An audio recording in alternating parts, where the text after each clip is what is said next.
Olá, tudo bem? Bom dia para você, boa tarde, boa noite. Bem-vindo a mais um vídeo do canal Confissões de Crente.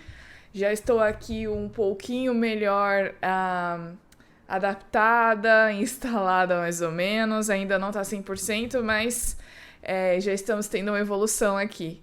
E eu quero dar as boas-vindas para você que está aqui no meu canal, no Confissões de Crente. Seja muito bem-vindo. Para você que compartilha os vídeos, dá o curtir. Para você que está no Instagram também, porque bastante gente vê esses vídeos no Instagram, que é o Maura A. Eduarda, seja muito bem-vindo. Para você que compartilha nos stories, é muito bom, obrigado pelo apoio e vamos continuar assim para os algoritmos da vida entenderem que o vídeo é relevante. Estamos aqui para, então, fazer o resumão da lição do estudo 9, que é o sacrifício perfeito. Você está vendo aí a nossa tirinha. Antes disso, eu queria dar aqueles recados que a gente sempre dá, né? Para você se inscrever no canal, compartilhar para pessoas que não fazem parte do canal. Se você só vem aqui e não está inscrito, não se esqueça de se inscrever e dá o joinha, aquela coisa que a gente sempre pede para que o algoritmo ele possa entender que os vídeos são relevantes, não é mesmo? Agora que eu já estou mais ou menos instalado, eu já vou começar a poder fazer vídeos sobre outros assuntos e fique atento aí no canal, tá certo? A lição, então, do estudo 9 é o sacrifício perfeito. Vocês estão vendo aí a tirinha. Na verdade, não é uma tirinha exatamente, é uma ilustração, né? Que mostra uma cruz. Aí tem na sombra dessa cruz, como se fosse uma ponte direcionando para Jerusalém, né? Para Santa Jerusalém, dando a ideia de que a cruz é o único meio para nos levarmos ou para nos dar a salvação. E então a gente entende que essa semana nós estudamos o tema da cruz e qual a importância da cruz para a nossa salvação. A gente vê que a cruz era símbolo de vergonha, era símbolo de algo amaldiçoado, ou seja, as pessoas não queriam usar a cruz como símbolo para representar nada. Só que hoje a gente vê que a cruz, ela é o símbolo do cristianismo, né? Normalmente as pessoas carregam aí colarzinhos de cruz, a gente vê o símbolo da cruz em muitas igrejas. Então, hoje, a cruz, ela representa a salvação, mas não foi sempre assim, né? Inclusive, todas as referências que aparecem sobre a cruz sempre estão ligadas com essa imagem de que é algo ruim, de que é uma morte vergonhosa e a pior dos destinos que qualquer um poderia ter. Então, pensando nisso, a gente, antes de chegar na cruz especificamente, através da leitura de Hebreus 9, a gente vê ali, né, que é o texto sugestivo aí, para a gente já sugerindo para a gente ler no sábado, que mostra os rituais que eram feitos no santuário. E por que é importante que a gente entenda esses rituais e os seus simbolismos para que nós possamos entender, então, a relação da cruz com a salvação? Porque os rituais que aconteciam no santuário, eles eram prenúncios, eles eram símbolos, né? Eles eram tipos do que aconteceria ou do que estava lá no céu, né? A gente sabe que Deus deu para Moisés uma visão do santuário, deu todas as medidas e deu ali todos os rituais para que Moisés repetisse, mesmo que de uma forma imperfeita, né? Para que fosse criando nas pessoas esse senso, né? Esse significado do que era necessário para que nós fôssemos salvos, de que os pecados necessitavam de uma remissão, de que os pecados necessitavam de um remédio. E esse remédio era o sangue, né? Porque só há remissão de pecados através do sangue. E a gente sabe que tudo isso apontava para o sacrifício de Jesus. Então, aqui vem falando que lá no início, lá no Oriente Médio, há muito tempo atrás, as alianças, os acordos eram firmados, na verdade, com o sacrifício, com o sangue. E a gente vê, por exemplo, quando Deus faz aliança com Abraão, que Abraão, ele mata uma série de animais para selar a aliança, ele faz os sacrifícios, né? Quando Adão e Eva saem ali do jardim, matam o cordeiro, né? Quando eles estão nus, e aí Deus faz as roupas, eles precisam fazer roupas, né, para se vestir. Depois, quando Abel e Caim, eles também vão fazer um sacrifício, e Abel mata o cordeiro, esse sacrifício foi agradável a Deus, o de Abel não. Então, a gente vê que esse simbolismo do sacrifício e do sangue, ele é muito importante e tem papel no símbolo do que iria acontecer, né? Assim como essas alianças que eram feitas lá no Oriente Médio. A aliança, né? Quando a gente estudou na semana passada que o povo transgrediu a aliança, quebrou a aliança. E essa transgressão, ela só poderia ser apagada por um sacrifício. Então, com isso, Deus ele estabeleceu no santuário uma série de sacrifícios para que pudesse apontar para a remissão dos pecados. Então, quando as pessoas pecavam, a gente já vê isso mais para frente, quando as pessoas pecavam, elas precisavam ir ao santuário para oferecer um sacrifício. E aqui a lição da segunda-feira vem trazendo diferentes tipos de sacrifícios, né? Então, por exemplo, a gente tem aqui a oferta do holocausto, que representava a vida de Jesus que foi totalmente consumida, né? Que ele foi morto na cruz. Então, esse sacrifício aqui, ele era aquele em que descia fogo do céu e esse fogo consumia totalmente a oferta. Depois a gente tinha também a oferta de cereais, que representava Jesus como sendo o pão da vida. O sacrifício de a oferta de sacrifícios pacíficos, né, que representava a paz que o sacrifício de Jesus nos dá, porque nós temos a certeza que Deus vai cumprir as suas promessas. A oferta pelos pecados, que apontava pela remissão do sangue de Jesus, né, ali na cruz. E a oferta pela culpa, que mostra o perdão de Deus, que esse perdão, ele não nos livra das consequências do pecado que nós cometemos, né? Então, quando nós cometemos um pecado, a gente pede perdão, mas ainda assim nós sofremos as consequências, nós não somos livrados, né, dessas consequências. Então, esses diferentes tipos de sacrifícios são muito importantes. E aí, continuando, a gente vem aqui para a parte de terça, que vem falando do sacrifício de Cristo como sendo perfeitamente eficaz e nunca superado. E vem falando também, continuando a falar do santuário, sobre essa questão dos rituais que aconteciam, né? De que quando uma pessoa ia lá e buscava o perdão, ela levava um animal, lógico, ali dependendo das posses dela, né? Então ela levava um cordeiro, se ela não tinha dinheiro, ela levava uma rolinha, mas ela precisava levar algum animal para ser sacrificado. O que ela fazia? Ela confessava os seus pecados em cima do animal, colocava a mão sobre o animal, confessava os seus pecados e transferia os seus pecados para o animal, e aí o sacerdote matava esse animal. Logo depois, esse sangue ele era levado para dentro do santuário e ele era aspergido nas pontas do altar, ele era passado nas pontas do altar, e também ele podia ser aspergido no véu que separava o lugar santo do lugar santíssimo. Logo depois disso, né, ao final do ano, a gente tem a expiação ou a purificação dos pecados. Porque o que acontece?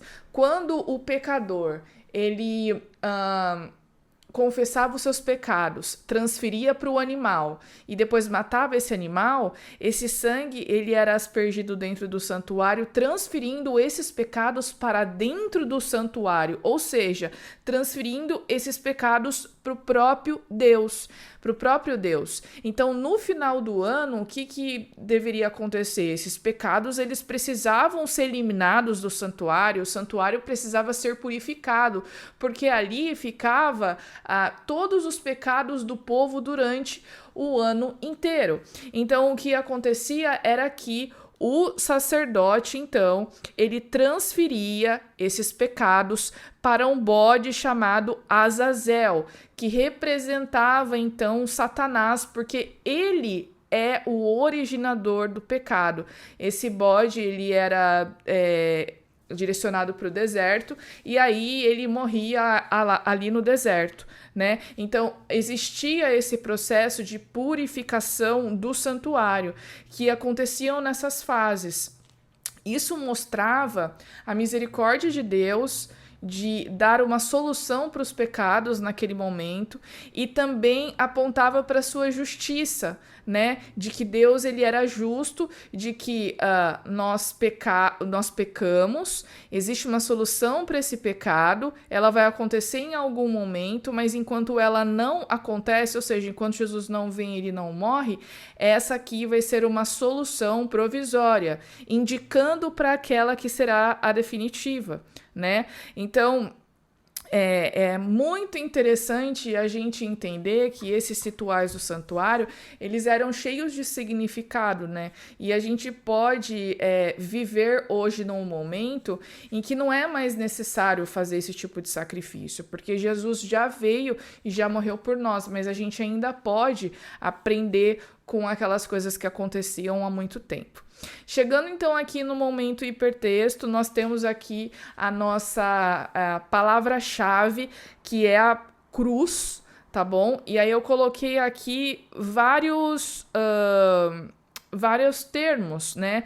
E que são palavras que me fazem pensar quando eu ouço a palavra cruz, né? Vários sentidos aqui. Então a gente tem a cruz, ela me simboliza sacrifício, ela também simboliza salvação, ela também nos trouxe a remissão dos nossos pecados para que nós pudéssemos ter a vida eterna. Ela também é símbolo de justiça, porque se o pecado foi cometido, ele precisa ser pago, e Jesus pagou o preço pelos nossos pecados. E ela também nos dá uma segunda chance, ou seja, nós temos a oportunidade de, por causa do sacrifício de Cristo, poder pedir perdão pelos nossos pecados, e aí sim esses pecados são perdoados, nós temos a esperança de uma vida eterna. E aí, finalmente, a gente entra aqui no final, claro, né? Finalmente no final da lição, em que a gente fala um pouco a respeito dessas fases da mediação. A gente viu na semana passada que Jesus é o nosso mediador, no sentido de que ele é o fiador da aliança, que ele nos dá a garantia de que Deus vai cumprir as suas promessas, porque ele pagou o preço. E a gente sabe também que Jesus, nesse processo legal da questão dos pecados, ele é o nosso mediador no sentido de que ele apresenta nossos pecados ao Pai, e aí através da mediação dele nós somos perdoados. E aí essa mediação, ela acontece aqui em duas fases que a lição vem trazendo. Então, primeiro, Jesus removeu nossos pecados e carregou na cruz para que nós pudéssemos ter o perdão. Ele, como o sacrifício dele foi perfeito, ele adquiriu o direito de perdoar os nossos pecados, porque ele carregou os nossos pecados. Outra coisa também é que ele permite que a lei de Deus seja escrita no nosso coração, assim como nós estudamos na semana passada. Ou seja, que a lei de Deus, uma vez que está escrita no nosso coração, ela vai transformar a nossa vida, e aí em gratidão e amor a Cristo, em amor a Deus, nós o obedecemos. A segunda fase dessa mediação, desse julgamento, é o que nós conhecemos como juízo pré-advento, que é aquele que nós cremos que foi inaugurado em 1844. E aí a gente tem todo aquele estudo profético, né, que você, se é adventista, conhece bastante, ou deveria conhecer. Se você não é adventista, eu recomendo que você Procure aí no YouTube os vídeos do Michelson Borges, os vídeos de outros pastores que falam sobre a questão do juízo investigativo, sobre 1844, porque esse processo ele é muito importante e ele nos mostra uma nova fase. Quando Jesus, então, ele vai para o Santíssimo e continuar esse processo de expiação. Então, nessa fase aqui do juízo pré-advento, a gente tem um julgamento, ou seja, os registros das nossas vidas vão ser abertos para o universo, para que Deus mostre o que aconteceu no coração daquelas pessoas que foram salvas e como eles aceitaram Jesus como Salvador. Normalmente, quando a gente ouve falar a respeito do juízo pré-advento, ou juízo investigativo, ou que em algum momento nós vamos ser julgados, a gente tem medo, né, desse negócio da nossa vida aparecer num telão e etc. É interessante a gente pensar que, assim como num julgamento, as provas elas são mostradas, elas são usadas, né, para que elas possam embasar o veredito. A nossa vida também ela vai ser usada como uma prova da nossa salvação ou da nossa perdição. Então, uma vez que nós fomos salvos e a nossa vida mostra a transformação que Jesus operou em nós, ela não vai ser usada de uma forma ruim, por exemplo, como num sentido de querer apontar todas as coisas que a gente fez errado, no sentido de nos condenar por isso. Na verdade, tem até uma citação aqui que a lição traz, que mostrar a nossa vida para todo o universo e mostrar o processo de transformação que Jesus operou em nós é importante, porque Jesus vai mostrar para todo mundo de que eu cometi sim muitos erros, eu vivi uma vida errada, eu sou pecadora, eu preciso do perdão, mas uma vez que eu transgredi a lei e eu fui perdoado, eu fui transformado por essa graça. Então eu tenho a possibilidade de receber a salvação. Então a gente tem, finalizando aqui, esse juízo em duas fases, recapitulando.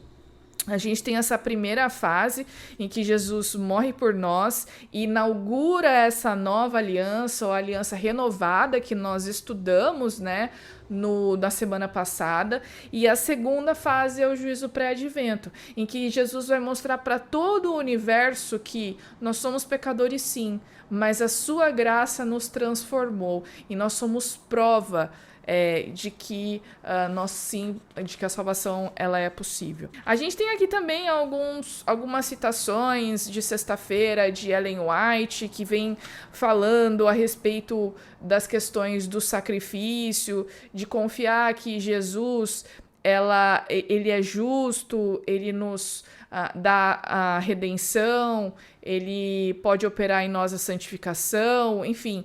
E eu recomendo muito que você possa ler essas citações, né, porque são muito legais. Ela fala um pouquinho do que aconteceu no santuário quando Jesus morreu. Houve aquele terremoto e o véu que separava o Santo do Santíssimo foi rasgado, né, simbolizando que todos aqueles rituais não eram mais necessários, que não haveria mais necessário ter sacrifícios no templo, porque o tipo encontrou o seu antítipo, ou seja, todos os rituais que apontavam para a morte do nosso Redentor, do nosso Salvador, não eram mais necessários, porque o sacrifício em si, aquele definitivo, já havia acontecido, né? E ela traz uma descrição de como isso aconteceu, mostrando que hoje Jesus ele é o nosso sacerdote, porque ele intercede por nós, e ele é o nosso sacerdote, né, porque ele faz todo esse processo que a gente falou, de transferência de pecado, tal, e ele é o nosso advogado, porque ele apresenta a nossa causa a Deus, e ele faz essa mediação, e ele é o nosso intercessor para o perdão dos nossos pecados, né.